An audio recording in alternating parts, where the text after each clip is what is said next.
Siin on taas kord üks ruum, kuhu Mänguasjamuuseumi tavakülastaja ei satu. Nimelt siin on Mänguasjamuuseumi hoidlad. Ja hoidlate puhul on oluline teada, et siin on igasugust sellist varandust, mida me saame kasutada näituste jaoks. Sageli inimesed küsivad, kui palju on Mänguasjamuuseumis asju. Asju on mitu tuhat, aga ainult väike osa nendest on Mänguasjamuuseumis väljas. Ja lähme vaatame siis, kus on ülejäänud asjad.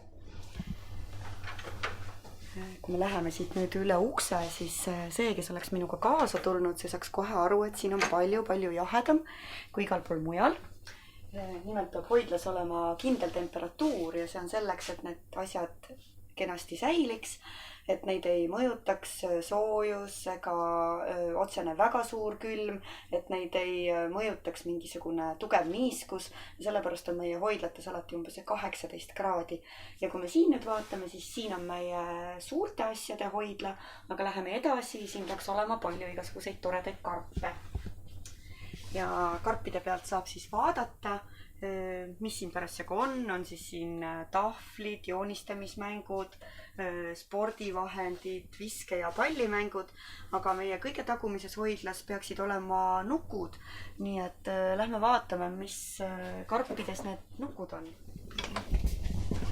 Ja nagu näha, siis see hoidla on palju suurem, siin on tõesti väga suurtes kogustes erinevaid asju, siin on nuku- ja beebiriideid, nagu on siltide pealt näha, madratseid, tekki ja patju ja kuidas varahoidja orienteerub kõiges selles, et nende karpide peal on väikesed sildikesed ja eriti heal juhul ka väikesed pildikesed, nii et nüüd kui keegi hakkab tegema mingisugust näitust ja tema tahab ilmtingimata saada kas portselannukke või tselluloidnukke või jumala eest kas või kübaraaluseid nukkudele, siis ta peaks siit nende piltide pealt selle kõik teada saama.